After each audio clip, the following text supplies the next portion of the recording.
Éric Woerth sera l'invité d'Il ne faut jurer de rien.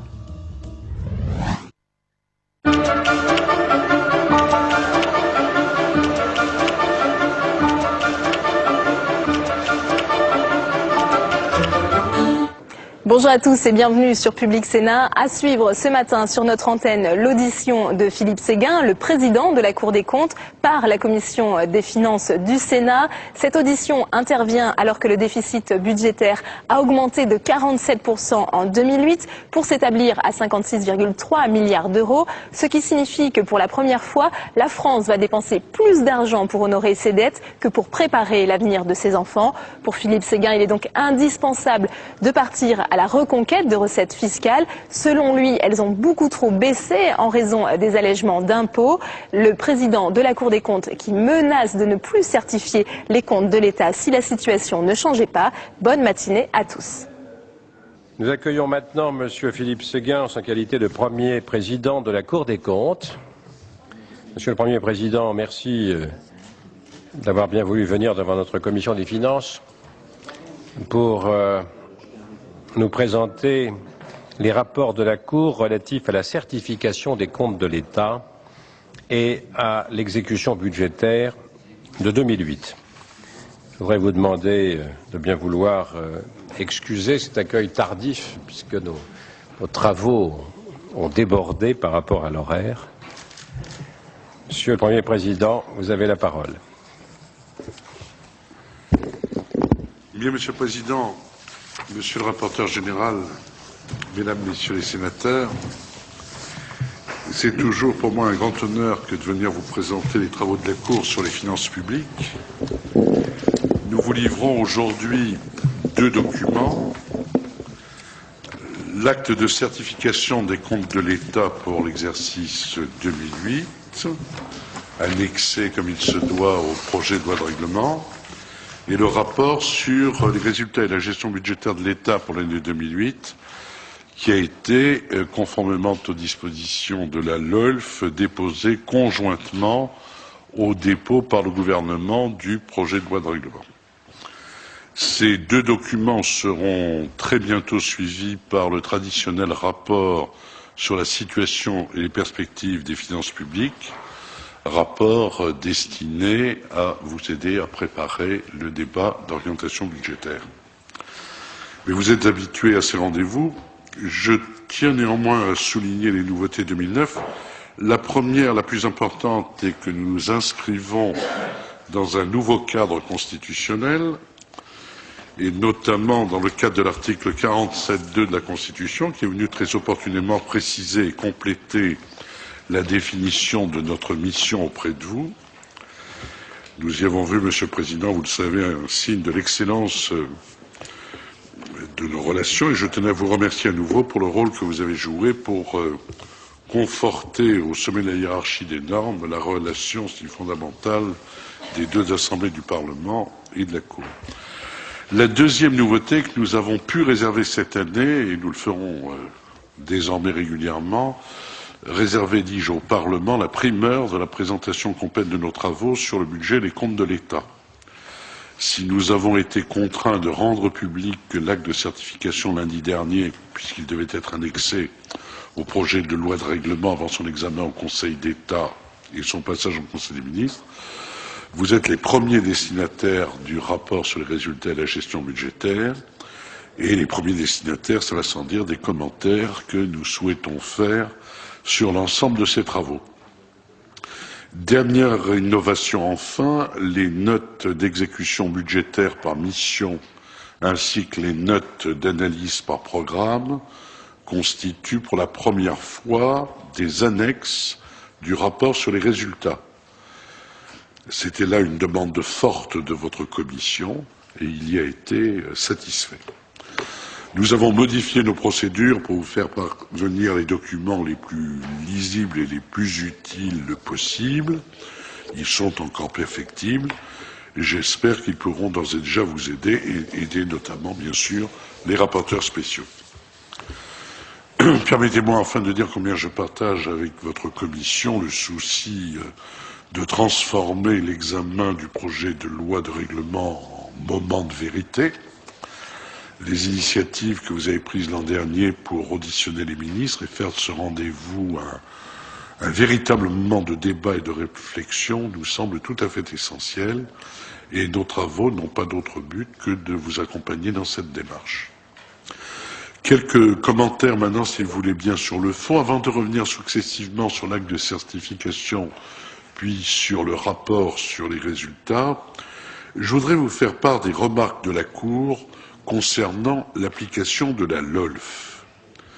Il nous semble en effet qu'il y a là un enjeu majeur que la crise que nous traversons ne doit pas nous conduire à occulter, tout au contraire. Vous avez voté cette loi à la quasi-unanimité en 2001. Elle visait à une plus grande transparence des finances de l'État et de meilleures performances publiques. Force est néanmoins de reconnaître que 3 années après l'entrée en vigueur de l'intégralité de ces dispositions, les résultats ne sont pas encore au rendez-vous. Le Big Bang budgétaire et comptable n'a pas produit le choc culturel attendu et je serais tenté de parler du risque d'un rendez-vous manqué. Je commence par la réforme comptable. Ce n'est pas devant ceux qui sont à l'origine de cette réforme que je vais refaire la démonstration de l'intérêt pour l'État de disposer, comme les entreprises, d'une véritable comptabilité patrimoniale. Ce n'est pas à vous qui avez voulu et voté le nouvel article 47.2 que je vais démontrer l'intérêt de disposer de comptes réguliers, sincères et fidèles. Des comptes fiables constituent un outil de gestion primordial et indispensable pour l'administration, car pour bien gérer, il faut connaître et bien anticiper. Des comptes fiables, c'est aussi le préalable à une mesure et une analyse des coûts des actions et des politiques publiques. C'est donc un préalable à une véritable mesure des performances. Je dirais volontiers que sans mesure de la pas de mesure de la performance sans analyse des coûts, pas d'analyse des coûts sans comptabilité générale. Des comptes fiables, c'est aussi la condition d'une analyse économique approfondie, une analyse de la soutenabilité des finances publiques en particulier, et il faudra bien qu'on tire les enseignements opérationnels de concepts tels que la situation nette, qui mesure l'écart entre les actifs et les passifs, ou encore des engagements hors bilan.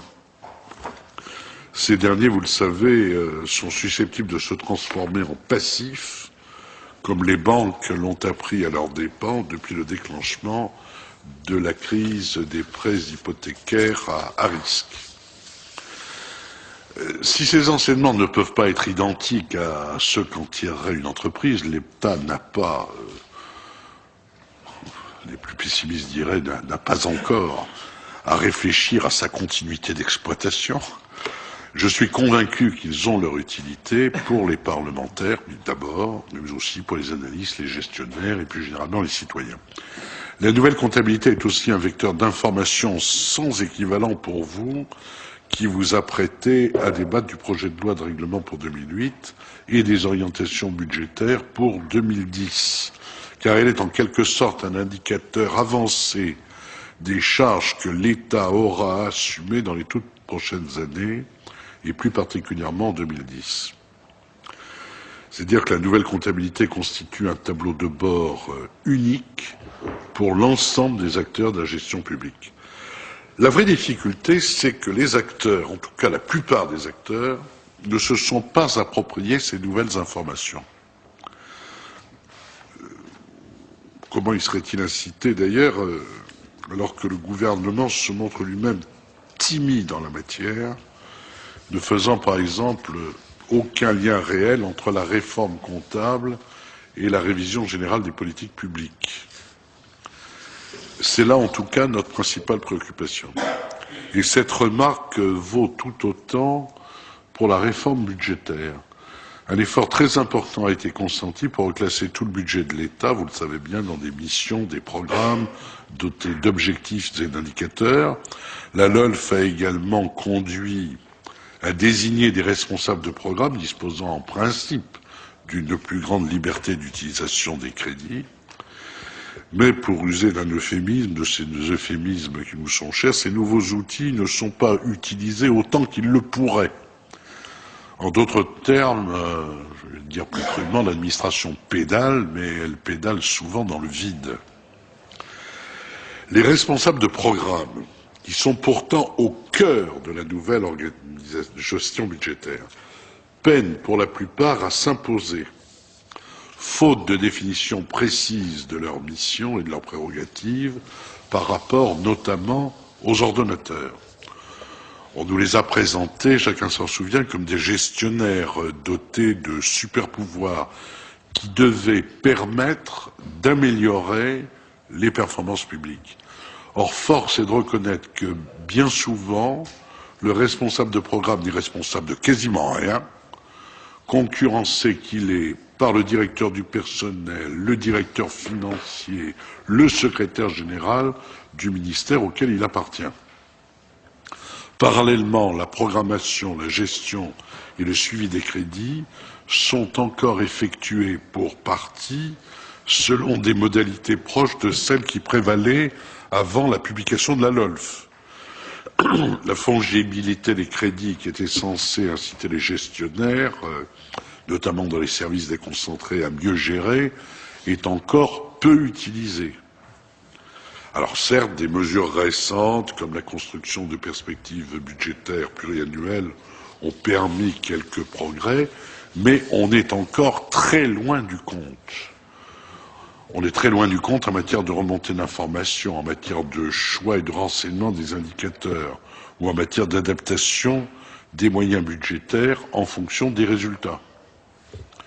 Les indicateurs, notamment, n'ont pas trouvé leur place dans le débat public. En bref, sur les 52 missions, rares sont celles où l'on peut relever de véritables progrès qui soient en lien avec l'application de la LOLF. Alors, je pense être bien compris, nous approuvons entièrement la démarche engagée, nous l'avions même appelée de nos vœux. Ce que nous critiquons, ce qui nous préoccupe, ce sont les modalités actuelles d'application de cette réforme, qui mobilise une énergie très importante sans que ses utilisateurs n'en tirent les fruits promis. Alors la LOLF, je le répète à dessein, n'est pas en cause, même si certaines modifications peuvent toujours lui être apportées. Il faut reconnaître que seule une impulsion politique forte serait de nature à favoriser sa pleine utilisation et à venir à bout des résistances de tous ordres qui gênent son application. L'enjeu est de taille parce que, comme vous, je pense, nous considérons que la LOLF est une clé de voûte de la réforme de l'État. Je reviens maintenant plus précisément sur l'acte de certification, proprement dit. Cette année, nous certifions une nouvelle fois les comptes de l'État avec 12 réserves, dont 9 sont importantes et qualifiées de substantielles. En certifiant les comptes, malgré tout, la Cour a voulu, comme les 2 années passées, adopter une démarche constructive. L'idée, c'est de ne pas chercher à clouer au pilori l'État, mais de l'accompagner dans une démarche indispensable de modernisation. Et je reste convaincu que ce positionnement qui a été adopté depuis 3 ans est le bon. La preuve, d'ailleurs, nous avons constaté un certain nombre d'améliorations, de progrès par rapport au compte de 2007. Nous avons ainsi cette année levé 2 réserves, et ce sont 2 succès, 2 progrès significatifs qu'il convient de saluer, d'autant plus que nous ne les avons pas obtenus sans peine. La première de ces réserves concernait la valeur patrimoniale du compte des procédures publiques de soutien à l'exportation, géré par la COFAS, qui est estimé à 8,9 milliards, et celle de la section des fonds d'épargne qui est retenue finalement pour sa valeur à fin 2007, soit 7,6 milliards d'euros, et qui s'ajoute au coût d'acquisition de la participation de l'État dans la Caisse des dépôts et consignations. La seconde réserve intégralement levée a concerné les provisions pour risque. c'est aussi là une avancée significative. Nous pouvons nous féliciter d'autres progrès encore. D'une part, dans la réserve sur les produits régaliens, le désaccord sur les déficits fiscaux reportables en avant a été réglé, tout comme d'ailleurs le désaccord sur les immobilisations incorporelles spécifiques. Au total, la Cour aura formulé 283 observations d'audit et obtenu des corrections et des ajustements significatifs dans les comptes pour un montant de 9 milliards d'euros au compte de résultat, de 27 milliards au bilan et de 33 milliards en engagement hors bilan. Et je voudrais, avec votre permission, m'attarder brièvement sur certaines avancées de 2008 parce qu'elles illustrent bien ce qu'apporte la comptabilité générale. Tout d'abord, la diffusion progressive d'une culture de maîtrise des risques au sein de l'État qui désormais recense mieux les litiges et les risques divers auxquels il est exposé et leurs conséquences financières. Cela, c'est mieux connaître. Ensuite, la plus grande transparence de l'information en annexe, qui par exemple chiffre désormais le stock des déficits fiscaux qui viendront s'imputer sur les futures recettes d'impôts. Ce stock s'établit aujourd'hui à 245 milliards d'euros et la part venant réduire les recettes à venir est estimée à près de 35 milliards d'euros sur l'impôt sur les revenus et 1 milliard sur l'impôt sur les sociétés, pardonnez-moi, et 1 milliard sur l'impôt sur le revenu. Cela, c'est aussi se donner les moyens de mieux prévoir.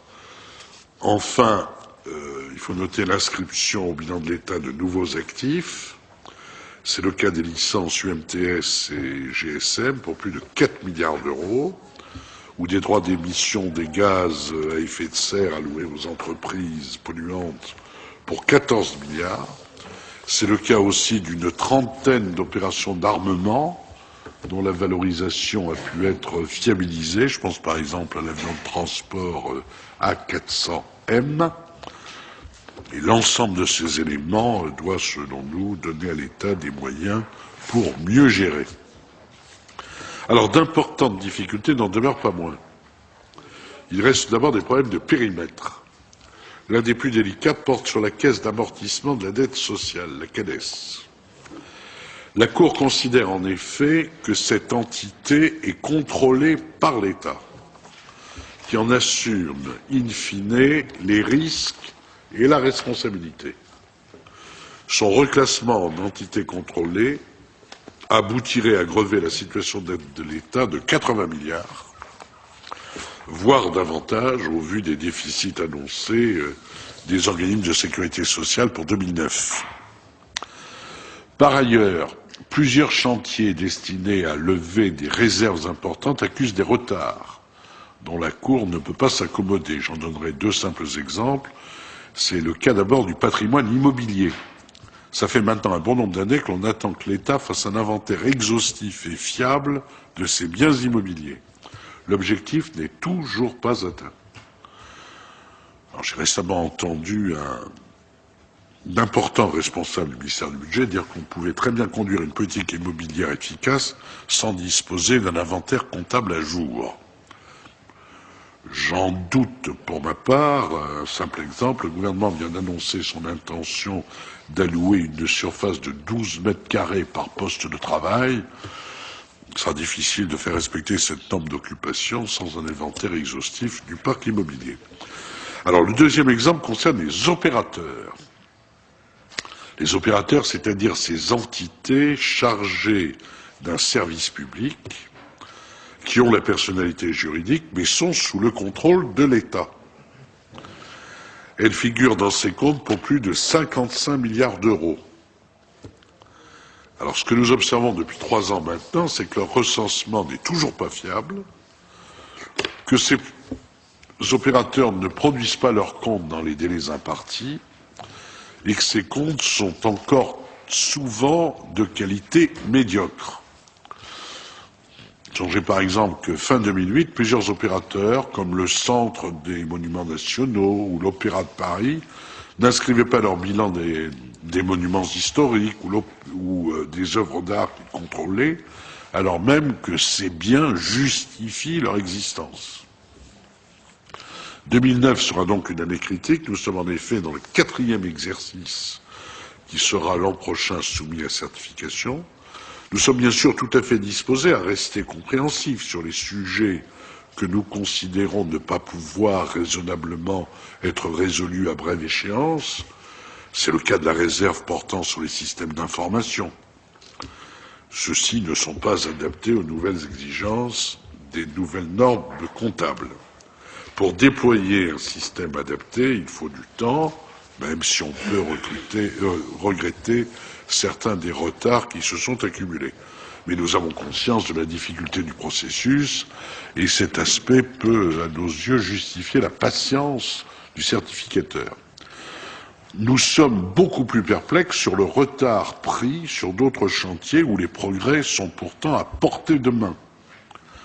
Les comptes de trésorerie, le patrimoine immobilier, les produits régaliens, les passifs d'intervention, les inventaires d'actifs et de passifs des ministères civils. Et si une dynamique renouvelée n'est pas impulsée, il faudra bien finir par en tirer les conséquences, faute de quoi on enlèverait à l'exercice de certification sa signification et on risquerait d'affaiblir, si on le continuait, sa crédibilité aux yeux de la communauté financière, comme l'on dit. J'en arrive maintenant au rapport sur les résultats de la gestion budgétaire. Ce rapport se nourrit de 3 approches. Une approche traditionnelle de contrôle de l'exécution budgétaire, une approche plus nouvelle d'analyse croisée des résultats en comptabilité budgétaire et en comptabilité patrimoniale, résultats qui s'éclairent et se complètent, ce qui permet d'avoir une vision plus précise de la situation. Et enfin, une 3e approche centrée sur l'analyse des nouveaux dispositifs LOLF, que j'ai déjà évoqué au début de mon propos. Ce rapport sur les résultats vous est présenté au terme des premiers mois d'un exercice 2009 dont on sait déjà qu'il va se caractériser par un déficit et un endettement comme l'État n'en a jamais connu, en tout cas dans notre histoire moderne et en temps de paix. Alors 2008, il faut le savoir, c'est également achevé, c'est déjà achevé sur une très forte dégradation du déficit. Alors, comme vous le savez, selon le projet de loi de règlement, le déficit budgétaire de l'État s'établit à 56,3 milliards d'euros, en augmentation de près de 47% par rapport à 2007. Alors, pour se faire une idée, il faut peut-être quitter un instant les pourcentages auxquels nous sommes habitués, les pourcentages maastrichtiens. 3% de déficit, 3,5%, même 4, même 4,5, même 5, sait-on jamais. Bon, ça peut préoccuper, mais enfin, ça ne donne pas, en tout cas à l'opinion, la mesure de la réalité de la situation. La réalité de la situation, peut-être que l'opinion y sera plus sensible si on compare le déficit au total des recettes de l'État. 56 milliards, ça représente 1/4 des recettes annuelles de l'État. C'est-à-dire que sur un des deux côtés, il manque un quart de la somme, ça peut parler. Alors le travail de la Cour a été d'analyser ce résultat, pour vous en montrer les tenants et les aboutissants. Et s'il est un message que nous souhaiterions faire passer concernant 2008, c'est bien que la crise n'a eu un impact que limité, qu'encore limité. En d'autres termes, et j'insiste sur ce point, la dégradation du déficit n'est pas principalement due à la crise. C'est dire que les conclusions de ce rapport doivent être lues avec attention car elles révèlent des tendances de fond que la conjoncture ne doit pas conduire à ignorer ou à négliger. Avant cela, je vous dois quelques éclairages complémentaires sur le résultat affiché dans le projet de loi de règlement. Comme les années précédentes, ce résultat ne prend pas en compte un certain nombre de dépenses et de dettes pourtant exigibles. ne prend pas en compte, par exemple, 5,9 milliards d'euros qui auraient dû juridiquement être payés en 2008, mais qui ne l'ont pas été. Il s'agit des 3,6 milliards dus à la sécurité sociale et de 1,950 milliards au titre des programmes d'armement. Ce résultat ne prend pas en compte les 953 millions de dépenses de primes d'épargne logement payées en dehors du budget de l'État, au moyen d'avances rémunérées du crédit consenti par le crédit foncier. Au total, ces dettes exigibles et ces dépenses représentent 7 milliards d'euros. Alors, vous l'aurez observé, nous nous abstenons de nous prononcer sur la sincérité du résultat affiché dans le projet de loi de règlement, eu égard à la jurisprudence actuelle du Conseil constitutionnel qui a choisi jusqu'à présent de s'en tenir à l'examen de l'exactitude des comptes. Alors, un élément nouveau est néanmoins intervenu. Le dernier alinéa du nouvel article 47.2, alinéa qui est bien connu de cette commission, qui dispose que les comptes des administrations publiques sont réguliers et sincères, qu'ils donnent une image fidèle du résultat de leur gestion, de leur patrimoine et de leur situation financière.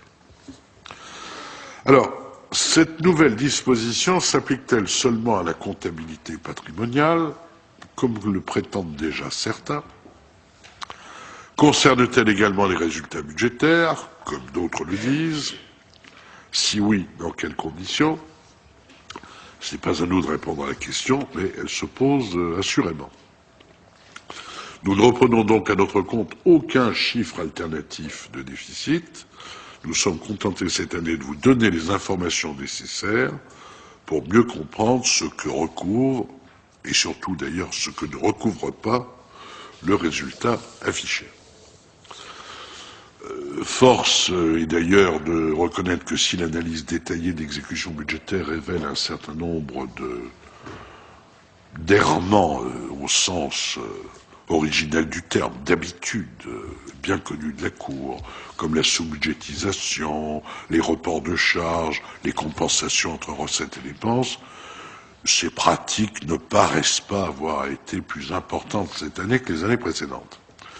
Non, la véritable difficulté cette année, j'y reviens, elle naît du caractère structurel et pas seulement conjoncturel de la dégradation du résultat sous l'effet de deux tendances de fond, une diminution des recettes nettes, recettes fiscales et non fiscales, qui n'est imputable que très partiellement à la crise, une croissance encore insuffisamment maîtrisée des dépenses qui ne doit encore rien à l'effet des mesures prises dans le cadre du plan de relance. Et je voudrais revenir successivement sur ces deux éléments. Les recettes. Cette année sont à la fois les recettes fiscales et les recettes non fiscales, c'est-à-dire celles liées aux cessions d'actifs immobiliers ou de participation dans des entreprises. Ce sont donc ces recettes-là qui ont diminué. Les recettes fiscales nettes diminuent pour la troisième année consécutive. Elles ont baissé de 2,5% par rapport à 2007, tendance qui s'explique principalement par deux facteurs. Le premier est le transfert de recettes vers d'autres administrations pour 6,1 milliards, dont 1,3 pour les collectivités territoriales, 4,3 pour les organismes de sécurité sociale. Les transferts aux collectivités territoriales sont évidemment liés au transfert de compétences qui allège d'autant les dépenses de l'État. En revanche, les transferts opérés en 2008 en faveur de la sécurité sociale visent à compenser, elles, des moins-values de recettes résultant de décisions d'exonération de cotisations sociales prises par l'État. Il s'agit donc d'un coût sans contrepartie pour l'État. Le second facteur d'érosion des recettes fiscales est lié aux allègements d'impôts, qui ont coûté 7,8 milliards en 2008. Les seules dispositions fiscales de la loi TEPA, distinctes des dispositions en matière de cotisation sociale que je viens d'évoquer, ont notamment coûté 3,2 milliards d'euros. Alors la crise a certes aggravé la situation, mais nous estimons que son impact sur les recettes est inférieur à 4 milliards d'euros. Comment arrivons-nous à ce chiffre? Le raisonnement est assez simple. Tout d'abord, les prévisions de croissance pour 2008 faites par le gouvernement le conduisaient à anticiper des recettes de l'ordre de 283 milliards, soit une augmentation de 16 à 17 milliards sur l'année précédente. Or, les recettes de 2008 ont été que 260 milliards, en retrait de 7,6 milliards par rapport à 2007 et surtout de 23 milliards par rapport à la prévision de la loi de finances initiale. Cet écart a plusieurs explications. Des surestimations dans la prévision pour 5 milliards, l'effet en 2008 des nouveaux allègements d'impôts pour 7,8, je vous l'ai dit, des transferts de recettes, je vous les ai évoqués, aux collectivités territoriales et à la Sécu pour 6 milliards 100. Il reste donc un delta non expliqué de 4 milliards d'euros, dont on peut penser qu'il est l'incidence de la crise, pour tout ou partie. Donc l'impact de la crise est relativement faible au regard des autres facteurs d'érosion de l'équilibre. Alors parallèlement, il est vrai, les dépenses ont continué à croître. L'ensemble des dépenses nettes a augmenté en valeur de 2,8. Si on se réfère à la norme de progression figurant dans la loi de finances initiale, qui ne correspond qu'à une partie de ces dépenses, l'accroissement des dépenses aurait dû être de 0,3 en volume et de 1,9 en valeur. L'augmentation en valeur a été supérieure. Par le hasard des chiffres, cette augmentation s'établit in fine aussi à 2,8. Mais ceci n'est que la conséquence d'une inflation plus importante que prévue. Toutefois, il résulte des analyses de la Cour que des dépenses ont été irrégulièrement payées en dehors du budget de l'État. Il s'agit d'une part d'une partie des primes d'épargne logement qui ont été payées au moyen d'avances rémunérées du Crédit foncier de France, je vous en ai parlé. D'autre part, d'une partie des sommes dues à la sécurité sociale, qui a fait l'objet d'une compensation de recettes et de dépenses pour 753 millions. Et si on intègre ces sommes qui auraient dû donner lieu à des dépenses budgétaires dans les dépenses relevant de la norme, l'augmentation de dépenses pourrait être de 3,4%. Alors par ailleurs, comme vous le savez, cette norme ne couvre pas toutes les dépenses, notamment celles qui transitent par les comptes spéciaux ou en opérations de trésorerie. Si le périmètre de la norme a bien été élargi en 2008, dans le sens préconisé par la Cour, des progrès restent encore à faire. Enfin, surtout, j'allais dire, cette norme ne couvre pas les dépenses fiscales, qui, de leur côté, ont augmenté de 7% par rapport à 2007, et qui représentent maintenant plus de 73 milliards d'euros. Alors, en la matière, nous avons, je reviendrai sur les dépenses fiscales, nous avons certes constaté un certain nombre d'avancées que nous saluons dans notre rapport, une amélioration de l'information donnée dans les projets et les rapports annuels de performance, la création d'un objectif annuel de dépenses fiscales ou l'obligation de gager toute nouvelle dépense fiscale. Mais le chemin à faire pour une meilleure maîtrise, une meilleure évaluation de ces dépenses reste long. Alors, en matière de dépenses, il convient également de préciser, comme je viens de le faire pour les recettes, que l'impact de la crise est resté limité pour 2008. Le plan de relance pèsera surtout sur 2009. Quant au plan de soutien des banques, il a essentiellement consisté en la mise en place d'un dispositif de garantie. Il n'a pas induit de déboursement de la part de l'État, hormis la prise de participation dans le cadre du sauvetage du groupe Dexia pour 1 milliard d'euros. Mais prise de participation qui a elle-même été partiellement remboursée avant la fin de l'année. De la même façon, le plan de financement de l'économie n'a pas eu non plus d'effet sur les chiffres que je vous rapporte en 2008. Alors, ce qui est intéressant, c'est que la comptabilité patrimoniale permet de préciser le diagnostic et contribue malheureusement à le rendre encore plus sombre. L'évolution du bilan fait notamment apparaître un net alourdissement de la dette, notamment de la dette financière. Fin 2008, elle dépasse pour la première fois les 100 milliards d'euros. Les 1000 milliards d'euros, que dis-je? Les 1000 milliards d'euros, ce sont près de 100 milliards supplémentaires. Voilà la raison de mon erreur. Ce sont 100 milliards supplémentaires par rapport à l'année précédente. C'est-à-dire quand même une augmentation de plus de 10%. La situation nette, c'est-à-dire la différence entre les actifs et les passifs, se dégrade également, même s'il faut interpréter cette évolution avec prudence à ce stade, puisque par définition, tous les actifs ne sont pas encore recensés. Alors le résultat comptable révèle également une importante dégradation, moins 131% en 2 ans.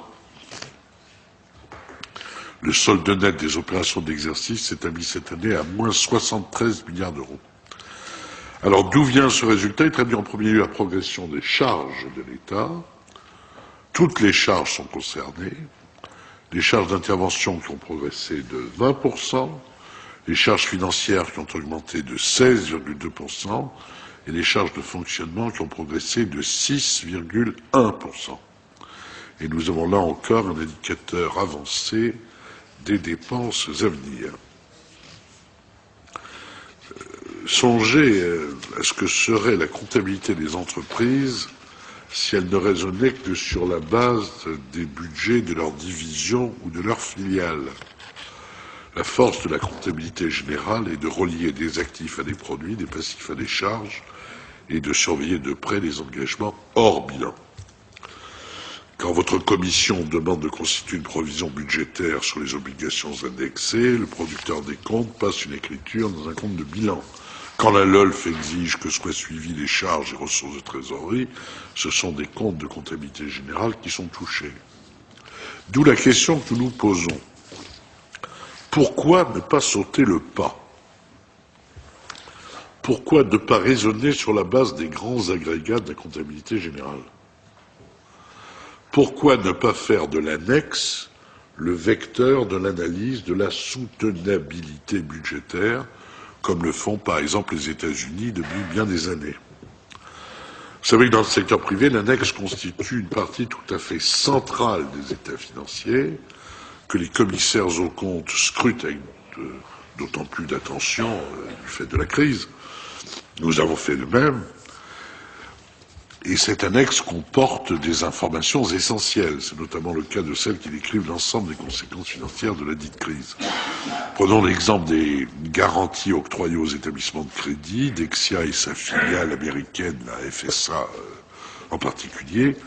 La Cour a insisté pour que l'annexe ne se contente pas de mentionner les 22 milliards d'euros de garanties effectivement débloquées, mais détaille aussi le plafond autorisé par les lois de finances, soit près de 60 milliards d'euros. Et cet exemple illustre l'apport de la nouvelle comptabilité à l'analyse des engagements de l'État. Je pourrais citer aussi les engagements de retraite, sur lesquels l'information a été enrichie à la suite d'un audit approfondi de la Cour. Vous y trouverez à la fois les engagements bruts correspondant à tous les droits acquis au 31 décembre 2008 par tous les fonctionnaires en activité ou retraités ou leurs ayants cause, c'est-à-dire 1057 milliards d'euros, mais aussi le besoin de financement actualisé pour la fonction publique d'État, pour les régimes sociaux subventionnés et pour les ouvriers d'État, soit un total de 549 milliards d'euros à l'horizon 2050. La comptabilité générale permet ainsi de mieux cerner l'ensemble des risques et des engagements de l'État, bien au-delà des apparences, parfois en trompe-l'œil, il faut bien le dire, de la comptabilité budgétaire. Alors, mesdames, messieurs les sénateurs, j'en viens au terme de mon propos introductif. Quelles conclusions tirer de l'ensemble de ces constats? Quel peut être le rôle de la Cour dans ce contexte? Je pense qu'il est de contribuer à une certaine lucidité. Il n'est pas, évidemment, de s'enfermer dans la déploration, mais de bien comprendre que les finances de l'État ne sont pas simplement en crise, elles continuent et plus que jamais de souffrir d'une maladie chronique.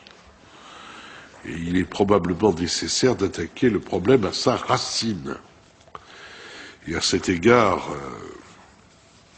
la Cour voudrait que soient entendus trois de ces messages. Le premier porte sur la nécessité de lutter contre le déficit structurel. L'État aborde la crise avec un déficit structurel de 3,5%, ce qui ne lui laisse aucune marge de manœuvre.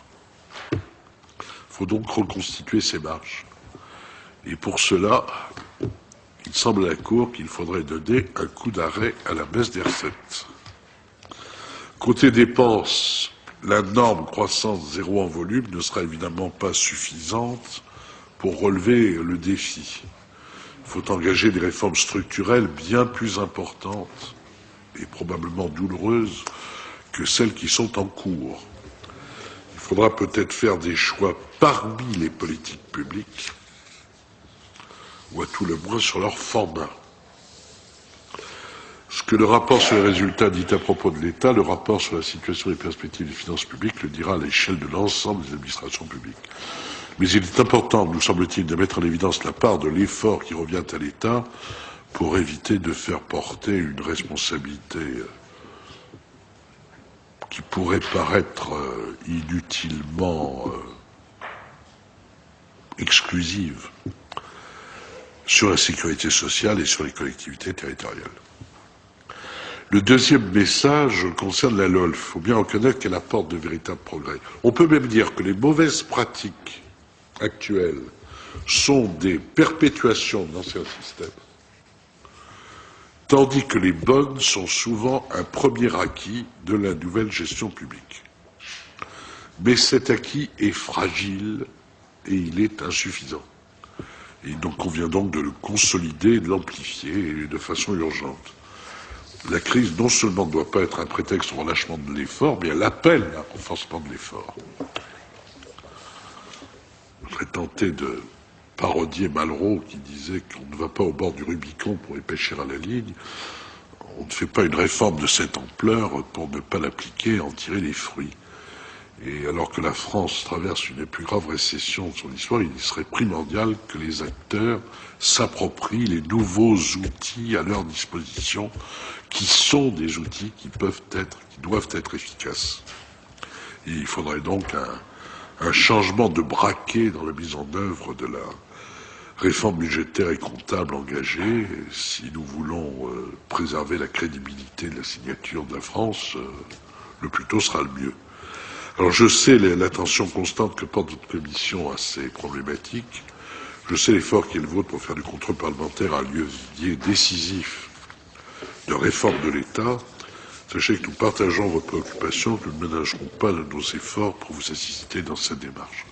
Je vous remercie de votre attention, Monsieur le Président, Monsieur le rapporteur général, Mesdames, Messieurs les sénateurs, et je me tiens à votre disposition avec Monsieur Bugeaud, le président de la première chambre de la Cour et de la formation interchambre, Monsieur Alvin Toza, Monsieur Lefa, conseiller maître, Monsieur Belluto, conseiller référendaire, et Monsieur Blondel, auditeur, pour répondre aux questions que vous pourriez nous poser.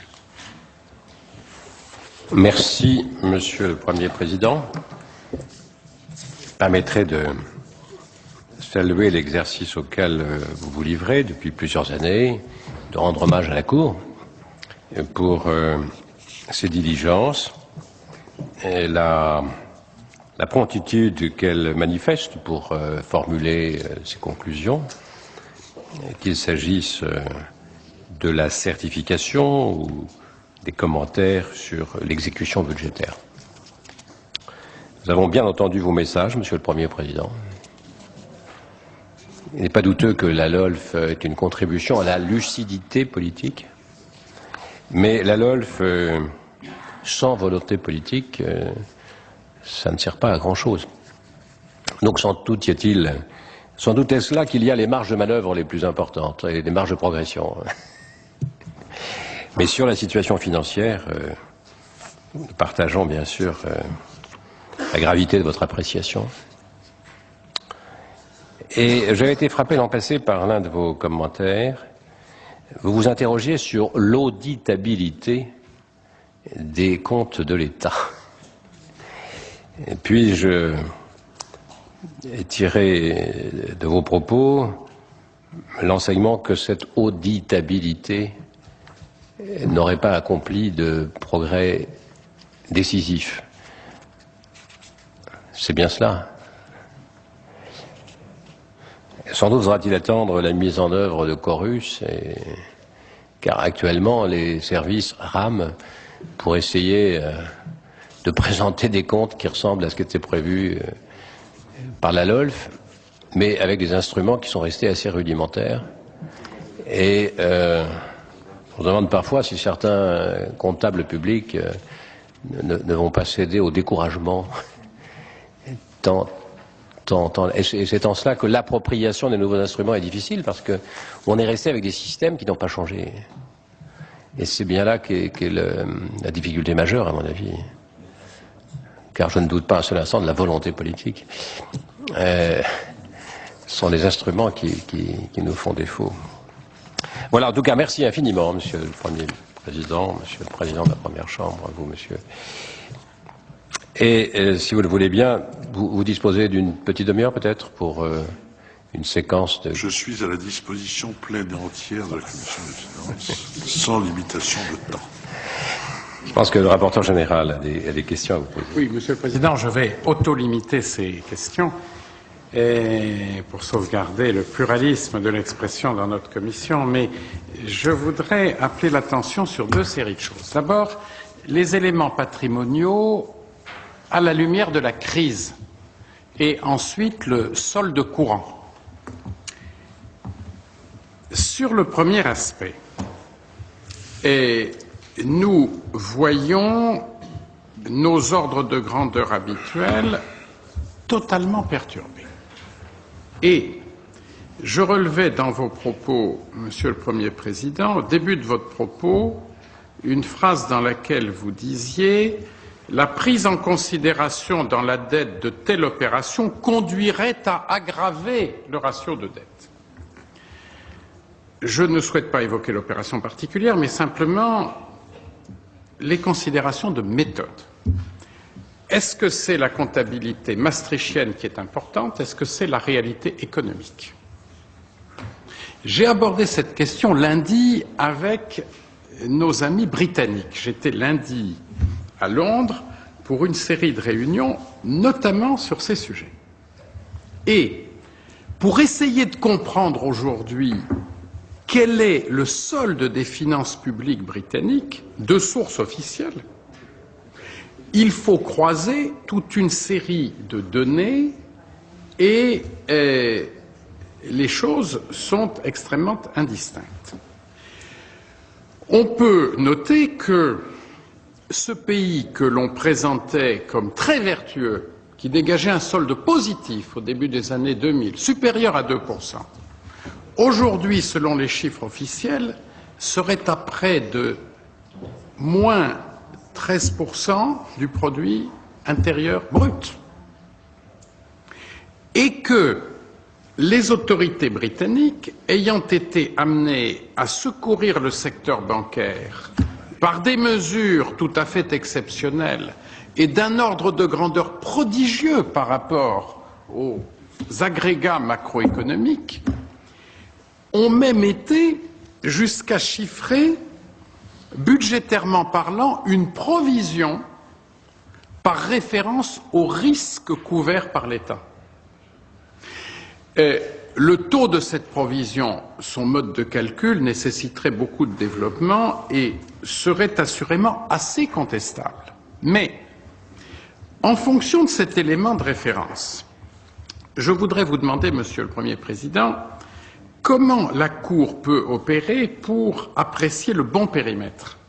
Car nous avons voté des garanties à des organismes qui vont emprunter sur le marché.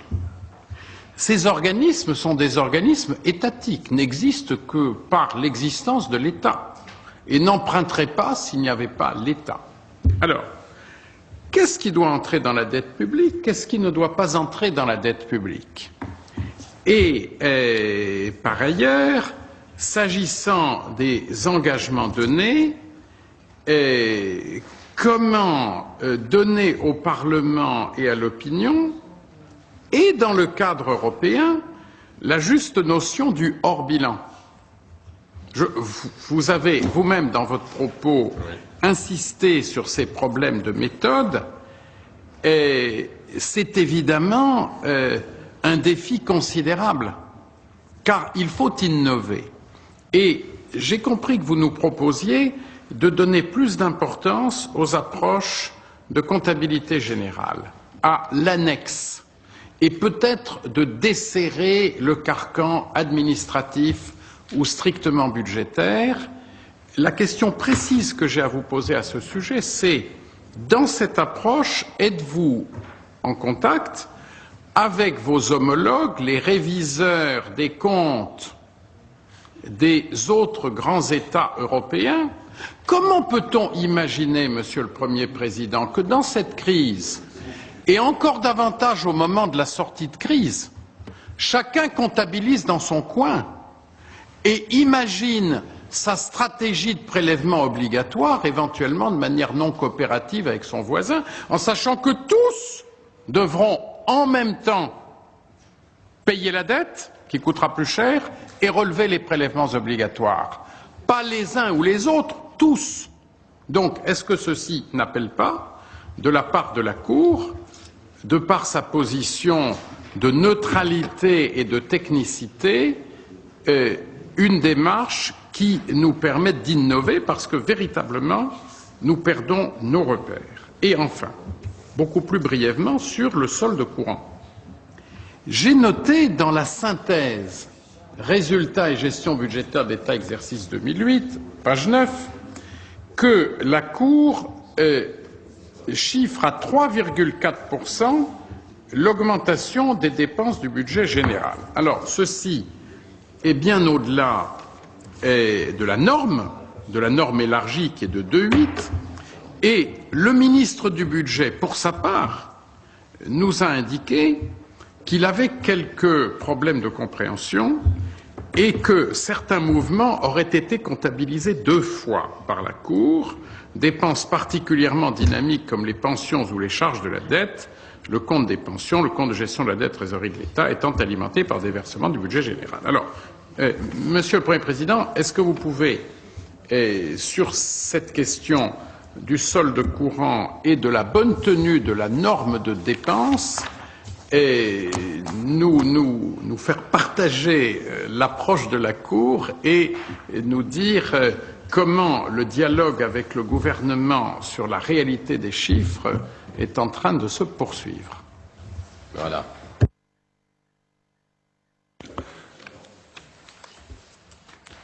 Monsieur le Président, je vais m'efforcer de commencer à répondre à Monsieur le rapporteur général. Alors, s'agissant du dernier problème qu'il a évoqué, problème important, je reprends ces termes, les problèmes de compréhension du ministère du Budget, je laisserai le soin à M. Babusio d'aller dans le détail. J'observerai simplement que ces chiffres ont fait l'objet de contradictions avec le ministère du Budget et qu'ils n'ont jamais appelé de sa part, au moins jusqu'à leur publication, la moindre réaction. Et je crois que avoir omis de réagir serait d'autant plus coupable si ces appréciations que vous venez de dire étaient confirmées, qu'ils étaient cités à 2 reprises. Mais j'en reviens pour ma part aux autres problèmes que vous avez évoqués. Quitte à paraître étonné, ceux qui ont pu me connaître dans une vie antérieure, je voudrais quand même prendre la défense, au moins en partie, des chiffres maastrichtiens. En m'en tenant à un exemple qui nous a beaucoup préoccupé cette année, la CADES. Je dois reconnaître que la CADES est déjà dans la dette des administrations publiques au sens critère de Maastricht. Au sens, enfin, des chiffres tels que définis par Maastricht. Et que nous étions hors Maastricht, nous étions en contradiction. Pardon ? Absolument, absolument. Donc, l'alternative retient-on la réalité économique ou l'approche maastrichtienne doit être complétée. Il y a aussi une façon de faire qui néglige la réalité économique tout en négligeant aussi l'approche maastrichtienne. Alors sur le Royaume-Uni, j'ai pris bonne note de ce que vous nous avez rapporté suite au contact très récent que vous avez eu.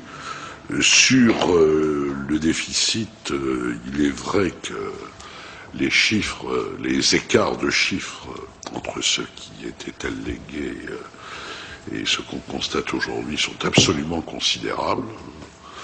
Ce serait le Royaume-Uni serait-il une nouvelle Allemagne de l'Est, toute chose égale par ailleurs, qu'on redécouvrira après coup.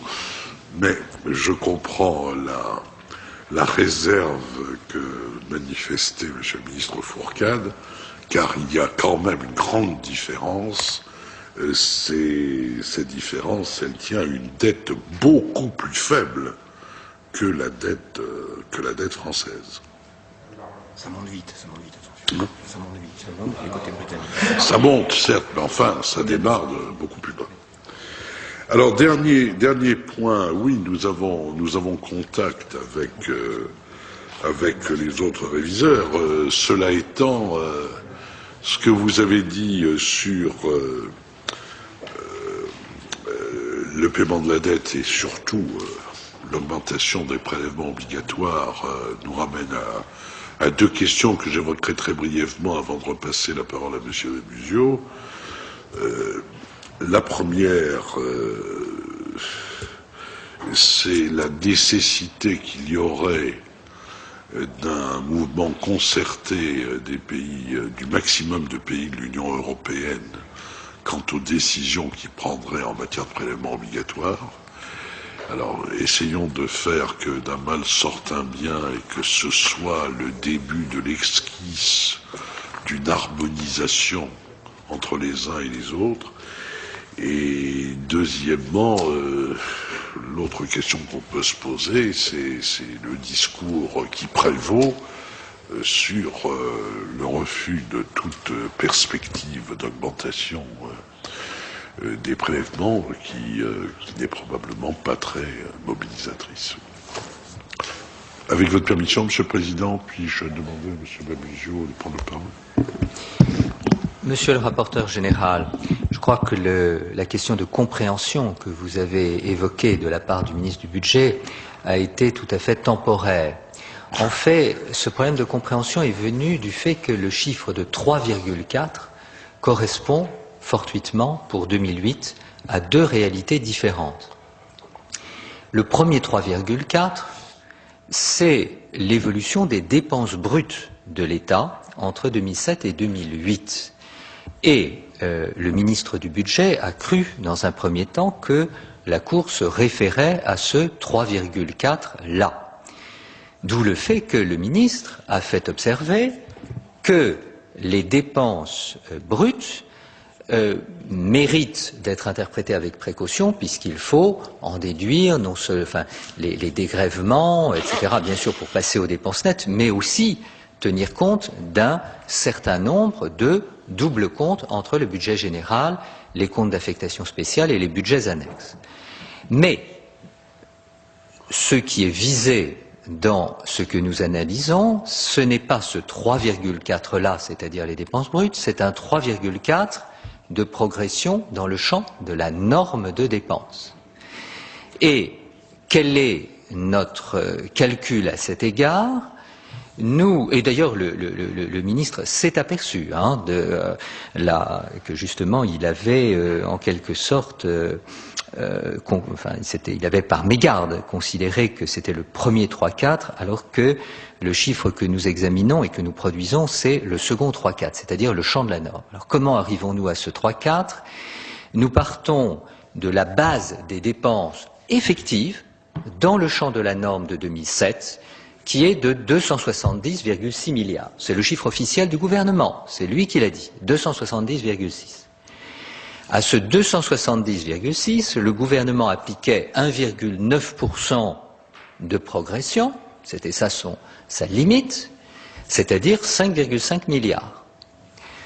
Or, le gouvernement reconnaît lui-même que l'augmentation des dépenses dans le champ de la norme n'a pas été de 5,5 mais de 7,5 milliards, c'est-à-dire que, selon ses propres déclarations, l'augmentation est de 2,8 et non pas de 1,9 dans le champ de la norme. Alors, pour notre part, nous considérons que, à ces dépenses-là, il faut ajouter ce qui apparaissait dans l'exposé de tout à l'heure du Premier Président, c'est-à-dire 2 opérations qui, en réalité, auraient dû être prises en charge en tant que dépenses.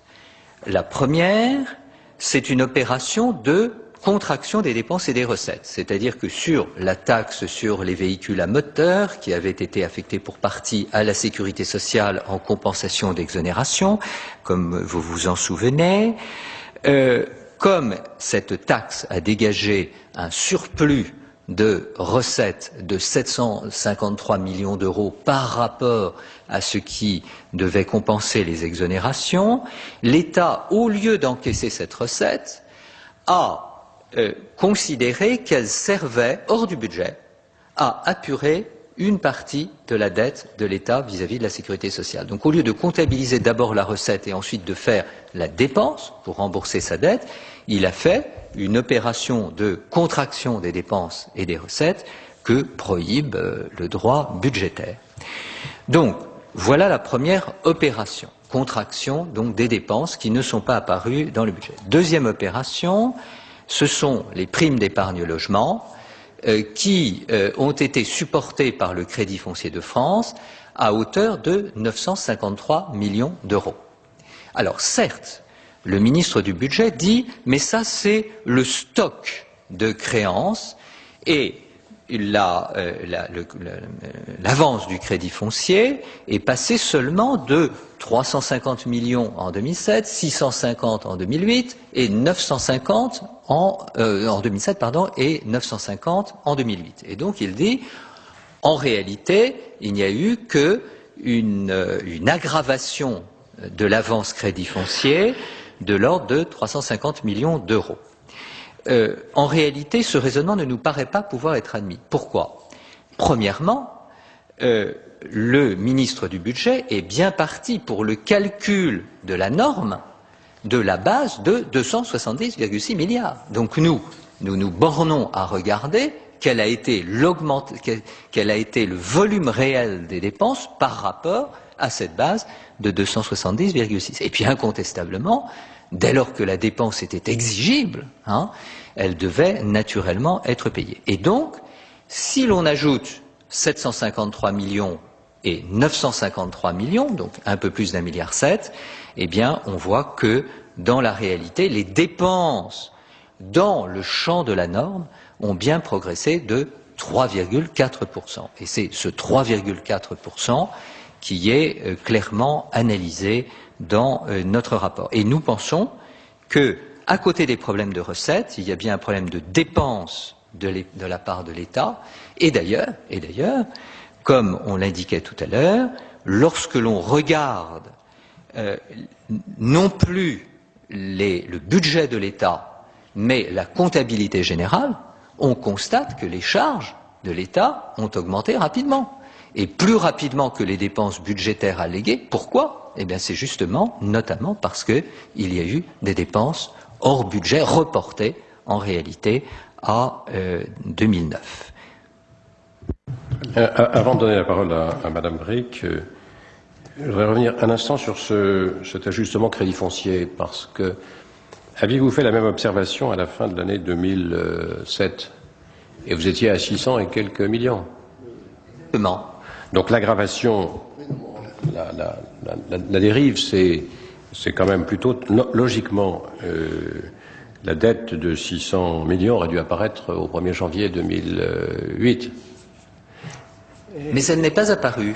Non. Et le gouvernement, car c'est ça la magie, Monsieur le Président, c'est que si on suivait le raisonnement en termes de stock, ça n'apparaîtrait jamais. Or, il faut bien que ça apparaisse, ça ne peut pas être escamoté. De la base. pourquoi ne faisons pas tous ensemble l'effort, un jour donné, d'arrêter de nous raconter des histoires, et de cesser de prendre les analystes, nos concitoyens, nos partenaires étrangers pour ce qu'ils ne sont pas.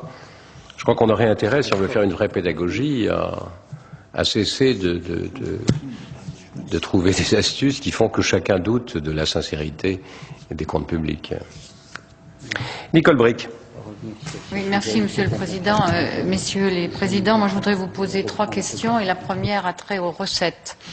Nous avons bien entendu et lu du reste la perte de recettes de plus de 7 milliards d'euros lors de cette exécution pour 2008, dont, vous l'avez rappelé, Monsieur le Premier Président, la crise n'est responsable que dans un impact limité que vous avez chiffré à 4 milliards. Mais moi, je voudrais vous interroger sur la recommandation que vous faites à l'État concernant les recettes, et notamment quand vous écrivez qu'il conviendrait de fonder la préparation de la loi de finances sur des hypothèses réalistes et prudentes. Alors, je fais un commentaire, c'était vrai pour 2008, ce sera encore plus vrai pour 2009. C'est vrai que la méthode choisie hantée de bâtir le budget sur une hypothèse macroéconomique qu'on sait dès le départ incertaine, pour ne pas dire très aléatoire, conduit le gouvernement à réactualiser au fil de l'eau cette hypothèse macroéconomique. Ça a été particulièrement vrai cette année, mais nous avons souvent débattu de cette question en séance, en prenant appui sur un certain nombre d'exemples étrangers qui ne choisissent pas cette méthode. Quelle serait la bonne méthode qui conduirait à avoir cette hypothèse prudente et réaliste que vous appelez de vos vœux? La deuxième observation, vous constatez qu'une part croissante des interventions publiques passe par les opérateurs de l'État, et vous prenez un exemple assez significatif qui est le plan de financement de l'économie, où 3 structures extérieures aux administrations sont intervenues: la SPPE, la SFEF et la CDP. Alors, vous dites que ça rend effectivement plus difficile la lecture de l'exécution, le suivi de l'exécution budgétaire, mais vous ne formulez pas de recommandations. Et dans votre conclusion, ça a attiré mon attention, vous dites que l'État a recours à ces opérateurs extérieurs, soit pour rechercher une meilleure efficacité, mais souvent pour de simples raisons d'affichage. Alors, en l'occurrence, je voudrais comprendre quelles étaient les raisons du recours pour cette opération de financement de l'économie française, et notamment de l'aide apportée soit en garantie, soit en fonds propres aux banques. Eh bien, quelles étaient les raisons profondes qui ont effectivement mobilisé 3 opérateurs de l'État, rendant votre lecture de l'exécution délicate? Et la troisième, je ne l'aurais pas posée, mais il se trouve qu'avant même que vous arriviez, nous avons examiné un amendement du gouvernement sur un véhicule opportun pour lui, qui consistait à rendre droit à l'engagement de la France lors du dernier Conseil européen et à apporter une contribution financière au FMI, la contribution de la France de 11 milliards d'euros. Et je vois dans vos réserves que concernant les immobilisations financières de l'État, notamment le traitement comptable des versements aux organismes internationaux et notamment au FMI, vous souhaitez pouvoir reconstituer les versements, et l'administration s'y est engagée avant la fin de l'année 2009. Donc je voudrais comprendre l'intérêt de cet exercice passé et futur, et pourquoi l'administration finalement ne fait pas ce traitement comptable conforme à vos vœux, parce que ça a trait à des sommes importantes, même si elles sont justifiées par ailleurs. Monsieur le Président. Bien, je vous remercie, Madame le Sénateur, de ces questions. Alors, fonder la loi de finances sur des hypothèses fiables, quelle est la bonne méthode? Madame Bricq a bien voulu elle-même rappeler que certaines solutions étrangères étaient apparemment plus satisfaisantes que la solution française, à laquelle nous sommes accoutumés, et qui consiste, si je comprends bien, à prendre en considération le fait que les économistes, généralement, par prudence, déterminent une fourchette pour leurs prévisions de croissance économique, et il est rare que des ministres choisissent la pointe basse de la fourchette. Bien. Alors, il existe des méthodes. Nous ne sommes pas habilités à suggérer aux législateurs en la matière la façon de procéder. Ce que nous sommes autorisés à faire, c'est constater année après année, le décalage qu'il y a. Il faut espérer que non, mais il peut exister des formules constitutionnelles ou organiques à mettre en œuvre. Mais là, nous sommes sur le terrain politique et je ne puis évidemment exprimer quelque opinion que ce soit ou quelque suggestion que ce soit, sauf à redire, madame, que l'observation que vous faites sur ce décalage est une observation fondée et vérifiée avec une très grande régularité. Sur le deuxième point, les opérateurs de l'État, ne considérez surtout pas ma réponse comme relevant de l'échappatoire. Le problème des opérateurs est effectivement un problème en général extrêmement important. Ça représente au minimum 240 000 emplois, peut-être même 400 000 si on prend en compte les gens qui travaillent pour les opérateurs et qui sont payés par l'État. Cela représente les sommes que vous avez vous-même, je crois, rappelées.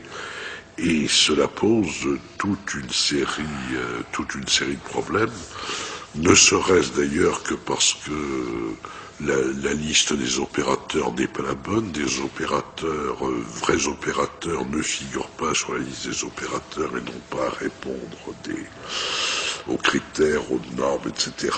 fixés par l'État. À l'inverse, se trouvent dans la liste des opérateurs des gens qui n'en sont pas. Les comptes établis ne sont pas d'une grande fiabilité. Bref, les opérateurs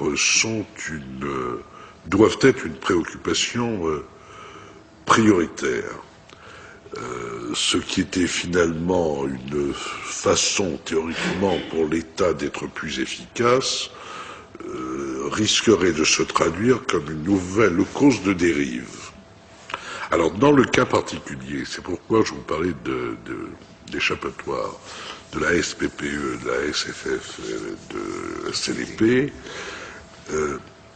nous avons à établir, vous le savez, et nous aurons d'ici à quelques semaines à publier un premier rapport sur les aides de toute nature de l'État au système bancaire.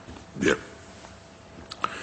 Et ce rapport est en cours d'élaboration et c'est au moment de sa publication que nous serons en mesure de dire si le choix qui a été fait de recourir à des opérateurs plutôt que de procéder directement était le bon. On peut objectivement se poser la question, dès lors qu'il s'agit d'une garantie d'emprunt, par exemple, ce qu'une collectivité locale, par son conseil, est capable de faire, pourquoi l'État ne serait-il pas capable de le faire sans mettre en place une structure dédiée, etc. Bon, cela étant, il y a sûrement des raisons, et nous répondrons à la question posée. Alors, dernier point, le problème des participations de la France, et en particulier, si j'ai bien compris, le problème de la participation au FMI. Les pratiques actuelles en matière de comptabilisation de nos participations dans les organisations internationales et plus généralement la confusion qui préside à la comptabilisation de nos relations financières de toute nature avec les organisations internationales conduit à une absence de lisibilité complète. Et l'exemple du FMI est particulièrement significatif. La quote-part de la France au FMI s'élève à environ 12 milliards d'euros. Or, le solde du compte d'opérations monétaires qui retrace les recettes et les dépenses affecte chaque année le coût d'acquisition de la participation de la France au FMI, ce qui est contraire. C'est-à-dire qu'on confond la participation et les apports à fonds perdus, enfin les cotisations et la participation. Bref, il est absolument nécessaire de clarifier les choses, et je dois dire que l'administration déclare partager nos constats, notre souhait, et s'est engagée à faire un travail de fond dès cette année pour répondre d'ici la fin du prochain exercice. C'est très encourageant. C'est sûr que suivre les relations avec le FMI, c'était pas évident, au travers des comptes de l'État. Peut-être, si on a encore 2 minutes, et puisqu'il n'y a pas d'autres questions, l'État est devenu l'assureur systémique des banques et établissements financiers. On n'en est pas encore à la prime d'assurance systémique. Mais on a créé la Société de financement de l'économie française, qui est en quelque sorte une extension de la Banque centrale pour du papier qui est à maturité au-delà de 6 mois, au-delà d'1 an, jusqu'à 5 ans. Et on en a confié la présidence à un ancien gouverneur. Alors, naturellement, cette société de financement de l'économie française peut être amenée à prendre des collatéraux d'une qualité approximative. Et donc, il y a un moment où l'on risque de voir apparaître des défauts et donc l'obligation de constater des pertes. Mais puisque la Société de financement de l'économie française n'est que l'extension de la Banque de France, est-ce que vous avez l'occasion d'aller voir ce qui se passe à la Banque de France et de vous faire une opinion sur la qualité du papier qui est pris en pension? On voit bien avec la crise, ça se voit particulièrement aux États-Unis, que le budget de la Réserve fédérale et le budget de l'État fédéral pourraient être consolidés pratiquement. Alors je ne dis pas qu'on en est là, mais néanmoins, s'il devait y avoir un sinistre dans la qualité du papier que prend en pension la Banque de France, ceci aura un impact direct sur les comptes de l'État. Donc je voulais savoir quelles sont les diligences que vous faites auprès de la Banque de France pour vous faire une opinion à ce sujet, et celles que vous allez conduire auprès de la Société de financement de l'économie française. Et je ne parle pas de la Société de prise de participation de l'État. Bien. Je vous remercie de cette question, Monsieur le Président, parce que nous aurons les observations que vous avez formulées à l'esprit au moment de nos débats sur le rapport banque. Mais alors, pour répondre à la partie de la question à laquelle je peux répondre, oui, nous avons accès à la Banque de France. D'ailleurs, ça a été plus simple à bâtir que l'accès dans les banques.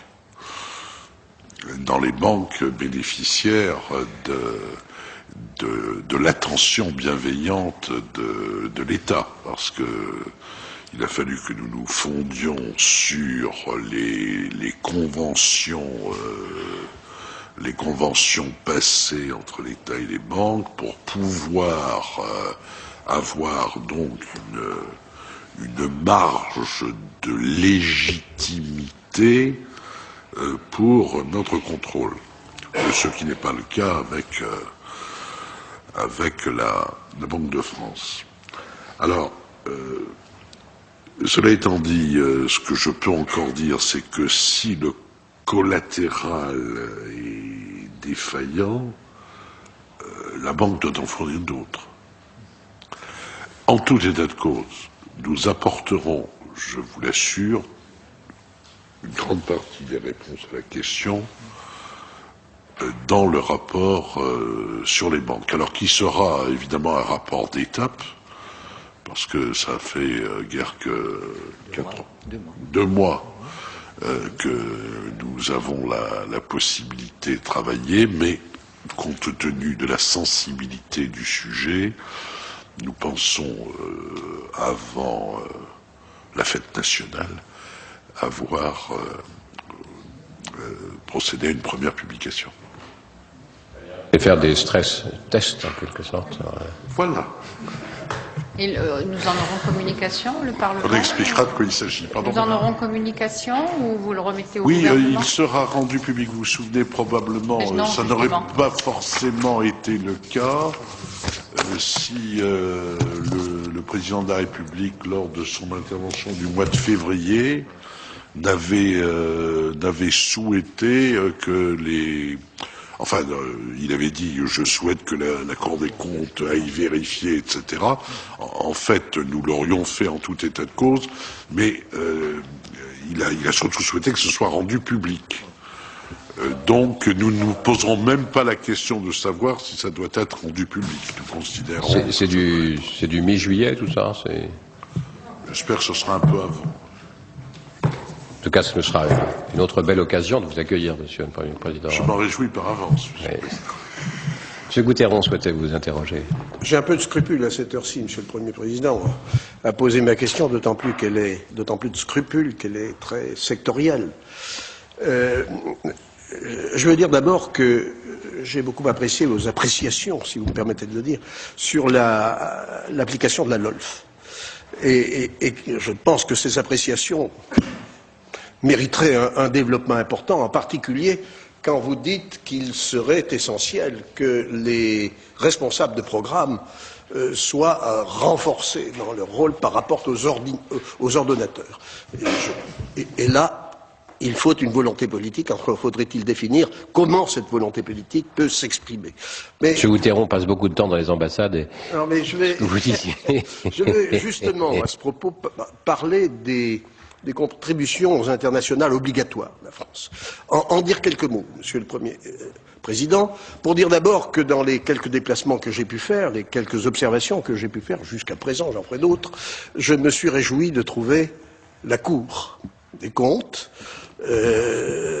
et que c'est en effet pour le parlementaire qui procède à quelques investigations un atout extrêmement important.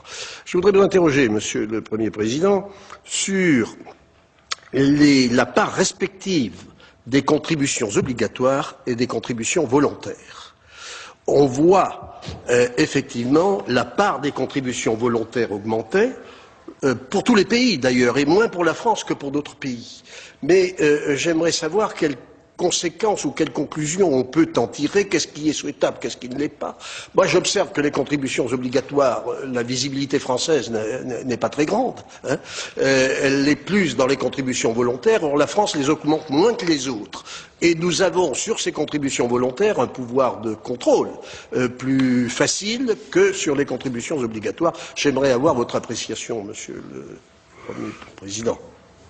Monsieur le Premier Président. Le problème que pose le président Gouterron est d'abord probablement le problème majeur de l'ensemble du système multilatéral. C'est que du double fait, d'abord de la volonté de certains des pays les plus riches, et des États-Unis en particulier, de ne plus voir l'utilisation de leur argent décidée par des majorités incertaines, etc., et parfois même hostiles. Il y a eu blocage des cotisations, du niveau des cotisations obligatoires, et donc des besoins qui désormais sont en quelque sorte assumés par accords bilatéraux entre la direction générale de l'institution concernée et d'autre part le pays. Et le pays pouvant de ce fait choisir quelles sont les opérations qui seront financées et d'autre part se glorifier de ces opérations, alors que se glorifier d'une cotisation est beaucoup plus difficile. Ça, c'est la première raison de cette évolution. La deuxième raison, c'est le fait qu'il y a de tels besoins dans les organisations internationales que celles-ci sont prêtes à mettre en place tous les systèmes possibles et imaginables pour réussir à faire financer de la dépense permanente par de la contribution volontaire occasionnelle. Enfin, bon, il s'agit de faire de l'équilibre en permanence. Alors, ça a un effet, le seul effet positif que ça a, c'est que ça permet aux contrôleurs parlementaires de chaque pays d'avoir un accès à la contribution de leur pays qu'ils n'auraient pas normalement sinon. Car il s'agit, dans le cas de la cotisation, appartient à l'organisation qui a son commissaire aux comptes, son audit interne, et il est impossible pour l'auditeur ou l'institution d'audit d'un pays d'aller y mettre son nez. Il faut dire d'ailleurs que si tout le monde le faisait, compte tenu du nombre de pays, on risquerait l'encombrement. Bien. Alors, l'inconvénient, c'est que les institutions internationales, perdent leur nature et perdent leur caractère démocratique. Bon, c'est peu contestable. Alors, la France a suivi, alors tout en rappelant son attachement au système traditionnel, la France, pour ne pas apparaître moins généreuse que les autres, a suivi le mouvement, étant précisé qu'il s'agit généralement de la transformation de fonds de coopération en contributions volontaires pour les mêmes pays. Donc la France, et je ne prends pas l'exemple au hasard, a une action de coopération au Mali. Pour faire joli, via le BIT ou l'UNESCO, elle va la traduire en contribution volontaire affectée à ceci, sauf qu'entre-temps, l'organisation aura piqué 7 ou 10% du total au passage pour ses frais de gestion et son label. Voilà. Je pense. Décidément, il n'y a pas que Maastricht. Il y a également la comptabilisation de l'aide au développement qui pourrait faire l'objet d'investigations particulières. Je pense, Monsieur le Président Boutteron, avoir répondu à votre question. Merci. Outre les apports effectifs, il y a tout le génie dans la comptabilisation de ces différentes opérations qui est à l'œuvre. Voilà qui est encourageant. Je ne suis pas sûr que ce soit de nature à calmer la dépense publique, mais enfin, à nous revoir. Merci encore, Monsieur le Premier Président, Messieurs, Mesdames. Vous venez de suivre l'audition de Philippe Séguin par la Commission des finances du Sénat. Pour revoir cette audition, notre site internet publicsénat.fr. Quant à moi, je vous donne rendez-vous cet après-midi 16h30 pour l'examen du projet de loi sur la fusion entre la Caisse d'épargne et la Banque populaire. Merci de votre attention et à très bientôt.